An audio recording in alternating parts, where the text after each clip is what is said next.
My name is Dr. Patricia Kingori. I'm the Country Director for CorpsAfrica Kenya. CorpsAfrica promotes community development by using local catalysts or using local resources, and our greatest resource in this case is the youth. So we actually use young graduates to catalyze and work in communities, but through volunteership for 1 year, and with that bring the community to a point of empowerment, ultimately to emancipation. So our ethos is actually working within the community for them to realize that they have their own assets that they can utilize to solve their myriads of problems, and in so reduce the dependency on external support. Hello, I'm Samuel Cheke Kibebe, a CorpsAfrica volunteer, and my role in my site was to facilitate the community to do their own development. What happened is that we sat down, or the community sat down, we were able to identify the assets that we have and then the needs that we also have. My project involves construction of 2 shallow wells, and one of the shallow well, which is sized 5 feet diameter and 15 feet depth, is to serve the community by providing clean water for the community and the 2 schools that are around. Then we have a bigger shallow well, sized 10 feet diameter and 15 feet depth, which will now be used for livestock and for any of the community member who want to do irrigation to supplement the reliable rainfall that we are having. The key steps that were involved, one was about bringing the community together, having a common goal, and deciding that we are going to do this project as a community. And then we did the ideation, and ideation comes with the mapping, or the community mapping, where we were able to identify the assets that we had. What followed was about analyzing what assets that we had, and here we started with analyzing the community assets that we needed, because we know well that we need the community to contribute 25% of the total budget of the project. After the ideation process, we engaged the engineers, and then we were able to design the solution that we had. And then after the designing came the process of asset or resource mobilization, where the community came together to mobilize some of the resources, and then there was the cash contributions, which the community willingly registered themselves through the CBO, and we used part of the registration fee as part of the 10% required by CorpsAfrica. And then we had the CorpsAfrica part of the resources, and after getting the funding and the resources on the ground, we came to the implementation of the process of the project.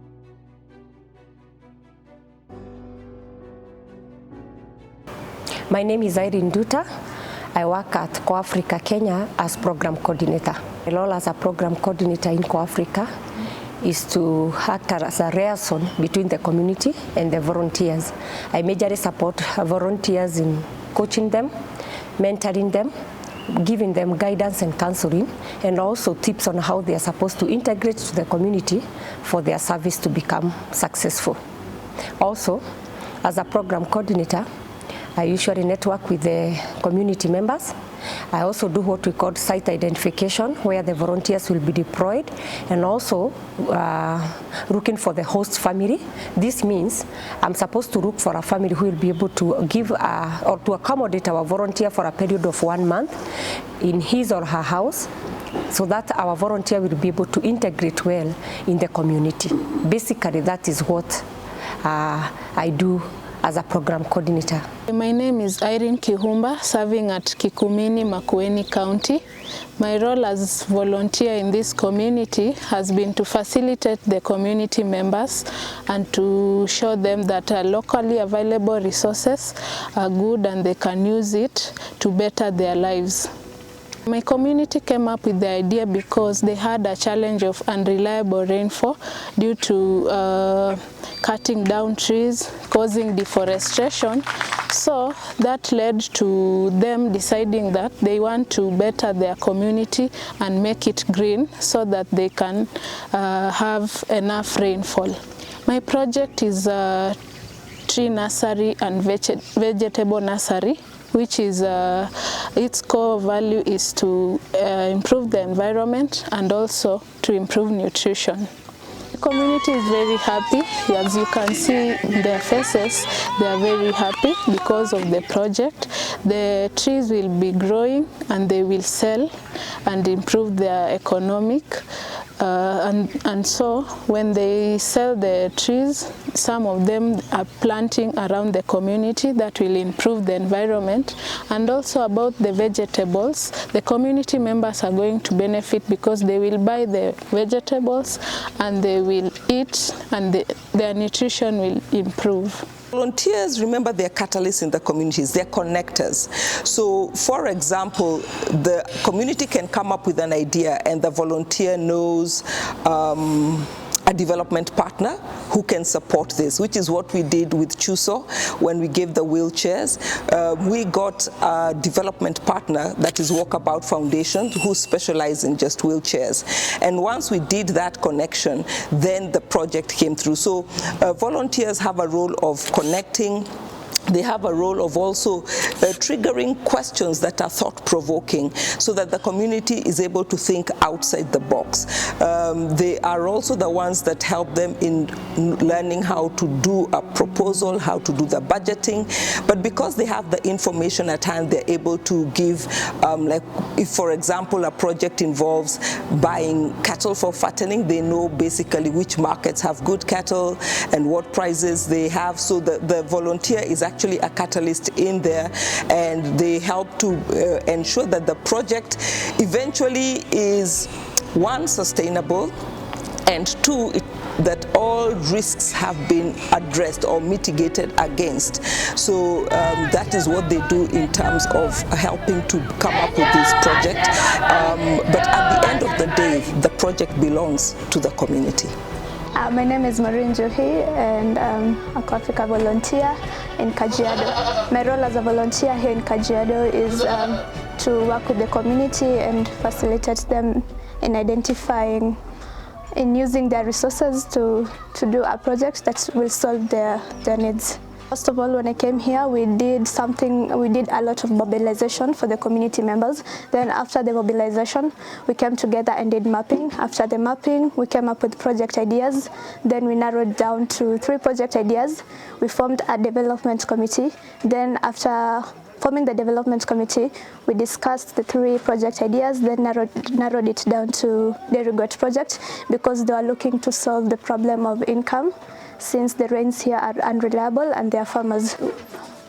We encountered a challenge in the community contribution because there's this community contribution in kind, and then there's this that they do cash contributions, and there were other community members that were a bit they did slag in giving their contributions, so the other communities felt like they're reading up on their time. But after it brought a lot of conflicts because most of them did feel like everyone should put in their money equally so that they can have equal shares when it comes to sharing the profits in the future. So after that, we sat down with the committee and discussed ways in which that the community members who are not able to bring their contribution on time, how they can be helped by the other community members. So those with more money will bring money from the start, and then the community members who don't have money will pay up later, slowly by slowly. We do a lot of meetings. We do also one-on-one conversation. I also do what we call field trip visit. This is whereby I visit the volunteers in the field and able to reason and observe what is happening. So that conversation or that one-on-one conversation with them has really helped them to understand that there are some skills that I'm able to impact to them, and they are able to implement those skills, and by the end of the day, they are able to overcome all the challenges through guidance and counseling, through mentorship forums, and also the practical demonstration on how they are supposed to address the community and how they are supposed also to work together as one in the community. Any last words for the first cohort of CorpsAfrica Kenya? I think you guys have done an excellent job. I'm so proud of you. I have seen you build resilience. I've seen you learn problem-solving skills. I've seen you learn how to communicate, servant leadership, and I have seen you really love your communities. And it is that compassion and love for the communities that has helped to keep you going for the full year. Congratulations. I know that doors are going to open for you, and each one of you will grow in your careers, in your lives, as people, as individuals, and I really wish you God's blessing in everything you do. May He open up doors for you for opportunity and growth as you move forward in your next phase of life. Thank you.